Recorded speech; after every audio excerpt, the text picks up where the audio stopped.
Bonjour à tous et à toutes et bienvenue sur Wellness Intuition.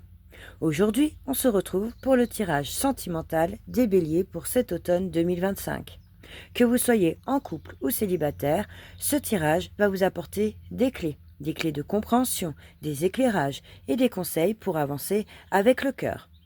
Installez-vous confortablement, laissez résonner les messages qui vous parlent.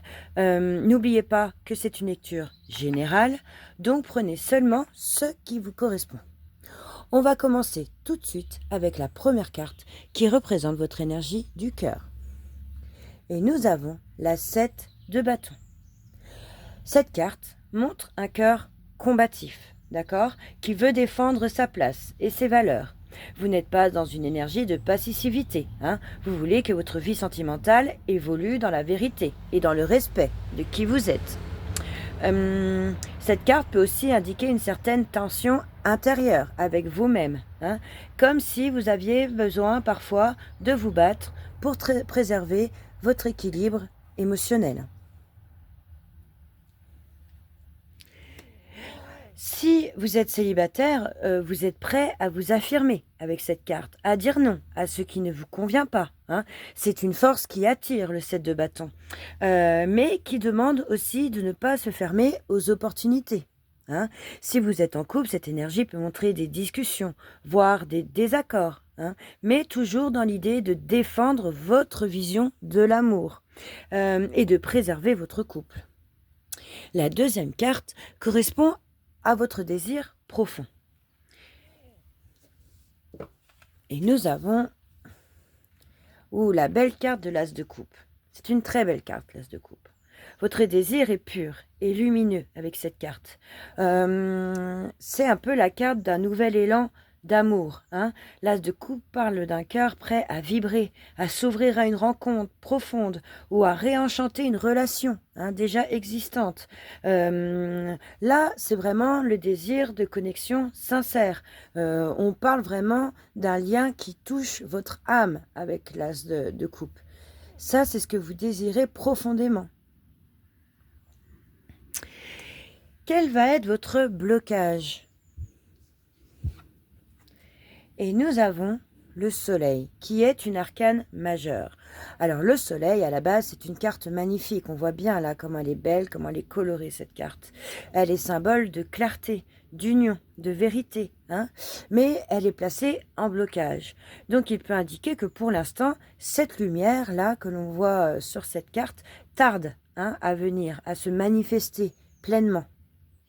Si vous êtes célibataire, peut-être que là, il y a une peur d'être trop exposé, ou de ne pas être totalement compris, hein. Ça peut vous empêcher, ça, d'avancer sereinement. Si vous êtes en couple, il peut alors s'agir de malentendus, d'un besoin comme ça d'harmoniser vos projets communs, hein, ou alors tout simplement de retrouver une joie spontanée, la joie spontanée de vos débuts, de votre début d'histoire, hein. Là, le soleil vous invite à chercher la transparence et la confiance mutuelle avec l'autre. La prochaine carte est la carte du passé. Et nous avons le roi d'épée. Ok. Donc là, on nous parle d'un passé où la raison et la logique ont pris le dessus. Hein, c'est les épées, c'est le mental, et c'est un roi. C'est un roi qui gère parfaitement son mental. Mais ces mots-clés, voilà, c'est la raison, c'est la logique. Vous avez sans doute vécu des relations où l'esprit contrôlait le cœur, hein, mais cela, par contre, vous a permis d'apprendre à mettre des limites claires, hein, mais peut-être aussi à vous protéger, hein, mais à vous protéger, voire dans l'excès, un peu trop finalement. La prochaine carte est la carte du présent. Et nous avons la 6 de bâton. C'est une belle carte, la 6 de bâton. Actuellement, là, vous êtes dans une énergie de victoire, hein. On voit bien que cette femme, elle a tous les lauriers, elle a la lumière sur elle, elle a gagné quelque chose. Donc vous sortez d'une période difficile avec ce roi d'épée là, et vous retrouvez une certaine confiance en vous, hein, avec cette carte. Votre charme, votre magnétisme sont remarqués, vous attirez les regards quelque part, hein, et cela donne une belle dynamique sentimentale. La prochaine carte est la carte de l'entourage. Ça peut être une énergie, mais ça peut être aussi une personne. Et nous avons le 2 de bâton. Donc là, votre entourage observe, il réfléchit, mais il reste dans l'attente. Il ne va pas pour l'instant dans l'action. Là, on sent que vous êtes quand même soutenu, mais qu'il peut y avoir aussi des hésitations autour de vous. Il y a peut-être quelqu'un qui hésite à franchir un pas, hein, ou alors des proches qui ne savent pas trop comment vous conseiller. C'est possible, mais qui essayent quand même, qui tentent. La prochaine carte parle de vos espoirs et de vos craintes. Et nous avons la 10 d'épée. Ok.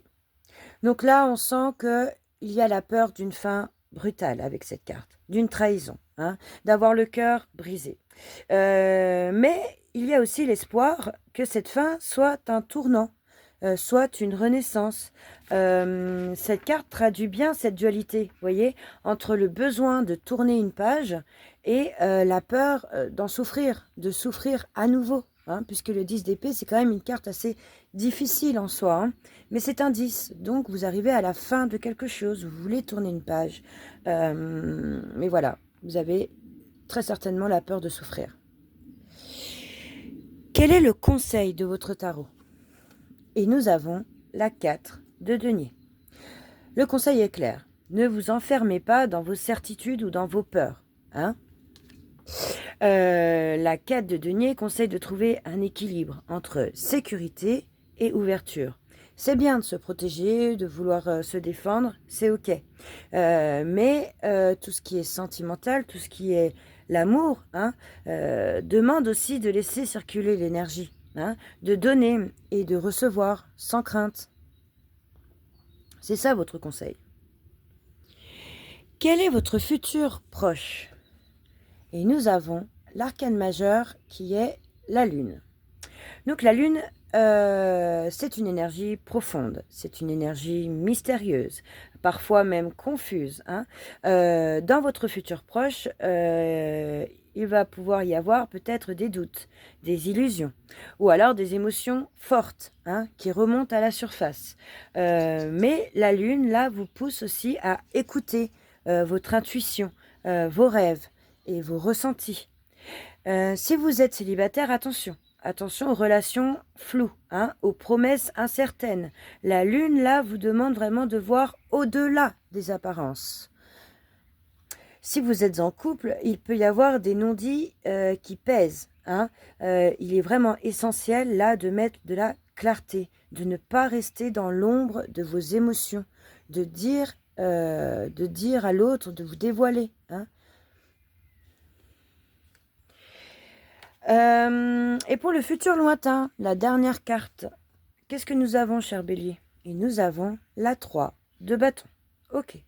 Donc à long terme, le 3 de bâton montre une ouverture, montre des projets, montre une nouvelle vision de l'avenir, hein. On parle d'ici d'expansion. Vous préparez un terrain fertile pour un amour plus stable et plus durable, que vous soyez d'ailleurs accompagné ou pas, hein. Donc là, si je fais la conclusion de votre tirage sentimental pour cet automne 2025, on voit bien que là, c'est une période d'intensité émotionnelle, mais aussi de clarté progressive. Le soleil et la lune vous guident. L'un vous invite à chercher la vérité et la joie, quant à l'autre, à écouter vos intuitions. Hein, vos intuitions les plus profondes. Là, vous avez les cartes en main, hein, pour construire ou reconstruire un chemin amoureux plus lumineux. Hein. Alors écoutez, le tirage est terminé. Si ce tirage vous a parlé, dites-moi en commentaire ce qui a résonné le plus pour vous.